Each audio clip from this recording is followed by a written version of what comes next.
Is going on, everybody?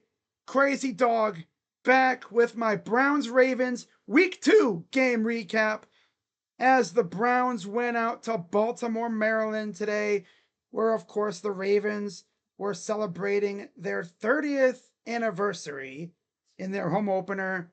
And, of course, they damn near beat us by 30 points. If it wasn't for Dillon Gabriel at the end, we would have lost by 30. How fitting, right? To be fair, the defense looked good. They kept us in this game for the most part. But as we know, they can only do it for so long because eventually the dam is going to break and the defense is going to start giving up big plays. And that's exactly what happened at the end. Eventually, they started to bully our other corners because I think Denzel got hurt or something. I think he was cramping up. So, yeah, they just started bullying our corners. And we couldn't guard them. Pass rush can only do so much because these dudes are open, right? And the offense is just non-inspiring. Nothing really much from the offense at all today. Joe Flacco, 25 of 45, 199 yards, 1 touchdown, and a bad interception. That shouldn't have happened. Trying to force a ball in the sticky coverage. Like, what are we doing, dude? But yeah, Browns go out and they lose 41-17, and they are now 0-2. And this is actually the first time since he became the head coach that Kevin Stefanski has started a season 0-2. This is going to be a rough season. Yeah. Of course, the schedule makers had to give us this gauntlet of 6 games to start the season. They couldn't give us like an easy game to start off, right? Get us excited. Nope. Start us right off with a gauntlet. And it's only going to get tougher, too. Green Bay coming up next week at home, but still. Jordan Love and company are probably going to whoop our ass. But you never know with this team. But yeah, Joe Flacco, like I said, not the greatest. A lot of checkdowns. A lot of checkdowns. My God. Is this arm like cooked or something? I mean, damn. That was not what we saw the last time Joe Flacco was here. Really, no play action rollouts and no deep balls. Granted, back then we had Amari Cooper. This time, there's no Amari. So, yeah. On the ground, 22 carries, 115 yards. Mostly from Quinshon Judkins, who made his debut. Not a bad game for him, personally. 10 carries, 61 yards. Had a big run at the end. Jerome Ford somehow still getting reps out here. 6 carries, 30 yards. Typical. Isaiah Bond had a carry for 9 yards on a jet sweep. Joe Flacco had 1 for 8 yards, and Dylan Sampson had 4 for 6. So after, last week where he was a heavy feature in the offense, we barely saw Dylan. There was drives where it was nothing but Ford. And that kind of aggravated me big time. It's like, why are we using Jerome Ford so damn much? He's not good. God.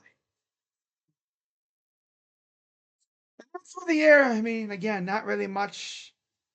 Cedric Tillman did catch a touchdown again. Of course, it came off the hands of Marlon Humphrey. And then Dylan Sampson scored. So how about that?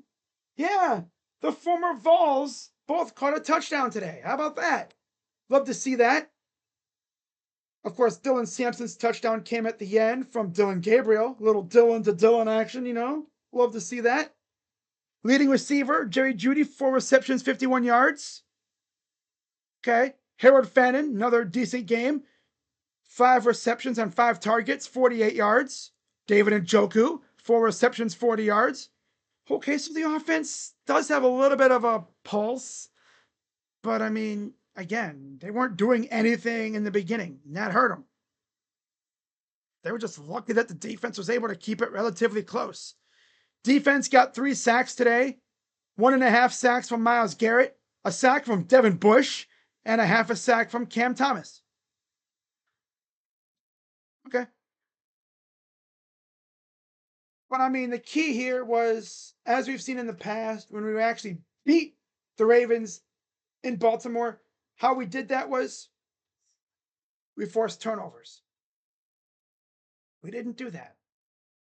We did get to Lamar a few times, but not enough. Not enough. And of course, Lamar would pull off that stuff, that kind of play where he'll run around like a chicken with his head cut off. You think you got him. He just yeets the ball downfield.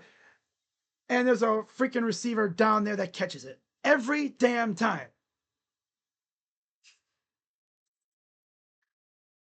To be fair, though, I mean, Derrick Henry didn't do much. 11 carries, 23 yards. Kind of surprised, to be honest. I thought he was going to kill us, but no. Lamar had 2 for 13, so their running game was held in check. And then, through the air, though, that's what they got us. Devontae Walker, 2 touchdowns. DeAndre Hopkins, a touchdown. And Tylan Wallace had a touchdown.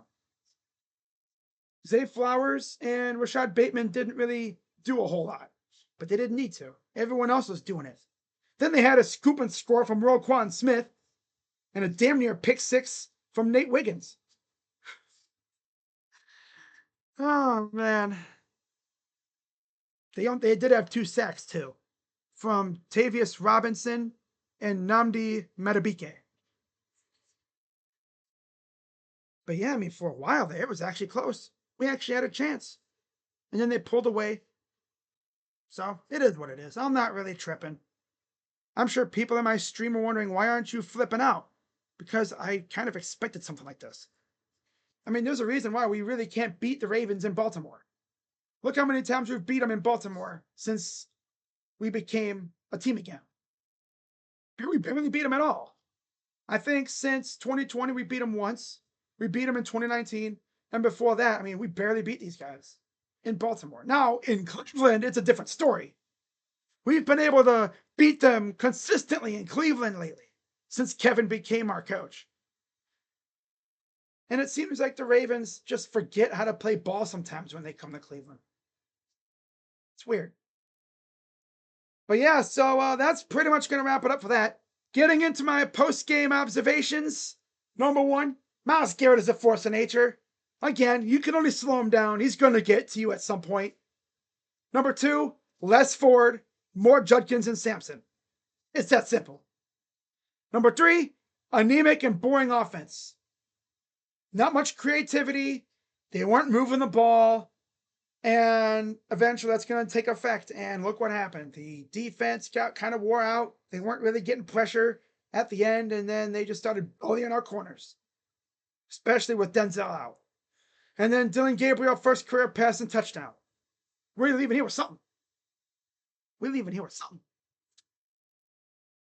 And then as far as my game MVP goes, obviously Myles Garrett. Because, of course, he's like one of the only players that showed up this game. So, yep, we'll see what they do next week against the Packers. Again, it's only going to get tougher. But I'm still going to be here. It's what I do. So with that being said, guys, that's going to wrap it up. Keeping this under 10 minutes. I'll be live later tonight for my Guardians White Sox series recap. And see you guys then. But with that being said, I'm Crazy Dog. Let's go Browns. And I'm out. Bye-bye.